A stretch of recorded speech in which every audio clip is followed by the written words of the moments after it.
আসসালামু আলাইকুম। আজকে নিজের সংসারের কিছু কথা বলি।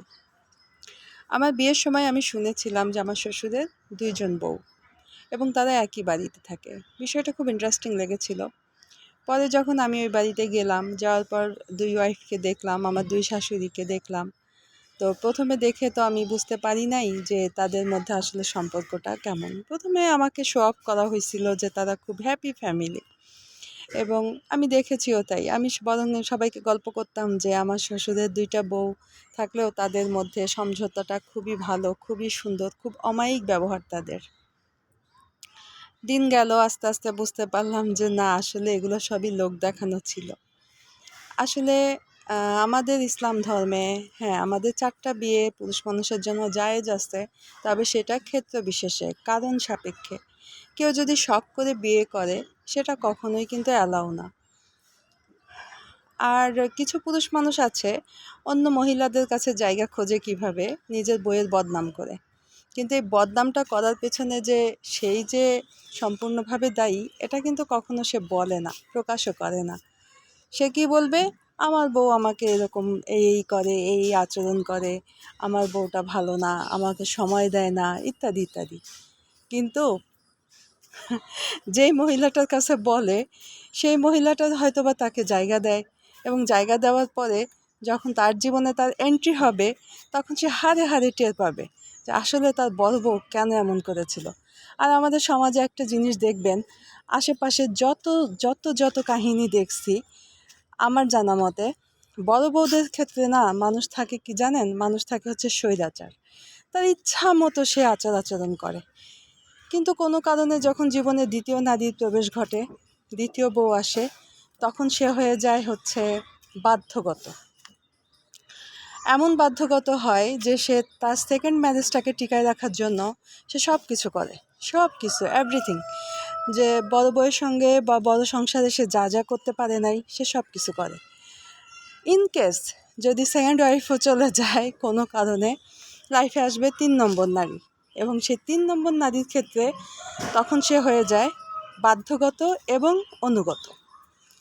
সে তখন এতটাই অনুগত হয়, সে চেষ্টা করে সে ওয়াইফের নামে মানে প্রপার্টি দিয়ে হোক, যেভাবে হোক তার সঙ্গে থাকতে। তার কিন্তু তখন আর না বলে কোনো শব্দ থাকে না। যেটা তার ১ম ওয়াইফ বা ১ম বাচ্চা, ১ম ঘরের সন্তানদের সঙ্গে ছিল। সে কোনো কিছুই করতে পারে না, সে কিছুই পারে না, কিছুই বোঝে না, সংসার কী জিনিস বুঝতেই পারে না, যেগুলো কিন্তু পরের সংসারগুলোতে আর হয় না। কপাল যদি তার খুব ভালো হয়, ধরেন ৩ নম্বর বউটাও গেল, আসলো ৪ নম্বর।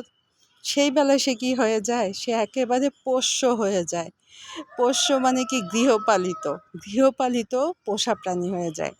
যেমন ঘরে আমরা একটা বিড়াল বা একটা কুকুর যাই পালি না কেন, সে যেমন আমাদের দয়ার উপরে থাকে যে আমার প্রভু কবে আমাকে একটু খাবার দিবে, আমার প্রভু কবে আমার জন্য কিছু করবে, তার জন্য আমি অনুগত, বাধ্যগত।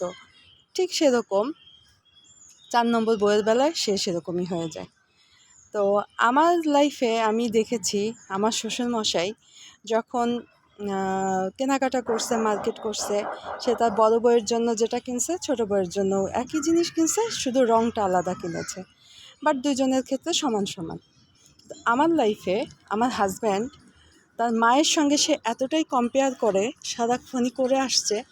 যেমন সে যখন প্রবাসে ছিল, সেই প্রবাস থেকে সে ৫,০০০ টাকা পাঠাইতো। ৫,০০০ টাকার মধ্যে সে বলতো যে ৩,০০০ টাকা মাকে দিও আর ২,০০০ টাকা তুমি রাইখো। তো একটা ছোট বেবিকে নিয়ে বাবার বাড়িতে থাকা অবস্থায় ২,০০০ টাকায় আসলে কি হয়? ৫ মাস পর পর যদি সেই অ্যামাউন্টটা আসে। তো এই নিয়ে আমার বাবা অনেক রাগ করতো যে এই টাকাটা নেওয়ার কী দরকার? বা কী দরকার? না করলেই তো হয়।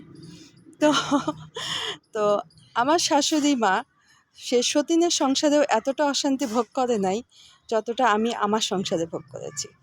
তো এটা একটা অভিজ্ঞতা যে অতিরিক্ত মা ভক্ত ছেলেরা কেন সংসারী হতে পারে না।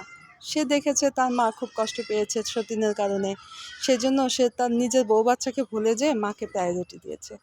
কিন্তু এই মাকে প্রায়োরিটি দিতে যেয়ে সে তার নিজের সংসারের ১২টা না, মানে ১২ দুগুণে ২৪ বললেও ভুল হবে, ৩ বারং ৩৬ ঘন্টা বাজায় ফেলছে। তো এইটা সবসময় মাথায় রাখা উচিত। মায়ের জায়গা তো মায়েরই, তাই না? মা তো মাই, মায়ের সাথে তো কোনো তুলনাই হয় না। কিন্তু মা আর বউয়ের ব্যালেন্সটা যদি আমি রাখতে না পারি, তাহলে আমার এই বৈবাহিক সম্পর্ক, সংসার জীবন এসবের মধ্যে না ঢোকাই ভালো। তাতে সেই লোকটাও ভালো থাকে, আর আমার মতো এই অসহায় কপালটাও কারো পড়ে না। এই অশান্তিগুলো আসলে কাউকে বলাও যায় না। আরও কিছু অশান্তি আছে যেগুলো কাউকে বলাই যাবে না, কারণ বলতে গেলে বলবে কি যে তুমি কেমন মেয়ে মানুষ, তুমি হাজব্যান্ডকে কন্ট্রোল করতে পারো না। এটা আমার ম্যাক্সিমাম আমার ফ্যামিলি থেকেই বলে। আসলে বিষয়টা হচ্ছে কন্ট্রোল তাকেই করা যায় যে কিছুটা হলেও তাকে মূল্যায়ন করে। আমি আমার হাজব্যান্ডের থেকে লেখাপড়ায় বেশি হলেও সে আমাকে মূল্যায়ন করেনি, কোনো কিছুতেই মূল্যায়ন, সে হয়তো আমাকে মূল্যায়ন করার মতো মনেই করে নাই, তাই কোনো দিনও মূল্যায়ন করে নাই, যেটা এখন আর আমি আশাও করি না। আর এখন আর আশা করেই বা কী হবে? লাইফের যেই গোল্ডেন মোমেন্টগুলো আমার নষ্ট হয়ে গেছে, সেগুলো তো আর নতুন করে ফিরে পাবো না। তো এখন সবসময় চেষ্টা করি নিজের মতো থাকতে, এবং এর মতো সুখ, এর মতো শান্তি লাইফে আর কিচ্ছু নাই। একটা সময় এসে মানুষ নিজের মতো নিজের একটা স্পেস খুঁজতে চায়, সেটা হয়তো বা 40 বা 50 পর থেকেই শুরু হয়ে যায়, বা 60 পর থেকে শুরু হয়ে যায়। আমার হয়তো বা একটু আগেই শুরু হয়ে গেল। আলহামদুলিল্লাহ, এতে কোনো অসুবিধা নেই। আল্লাহ পাক যখন যখন যেমন যেভাবে রাখতে চান, বাট শুধু মানসিক শান্তিতে রাখেন। এটাই চাইছি সারা জীবন, এবং এটাই যেন হয়। এবং জীবনের শেষ পর্যায় পর্যন্ত আমি আর এই মানসিক অশান্তির মধ্যে পা রাখবো না, ইনশাল্লাহ।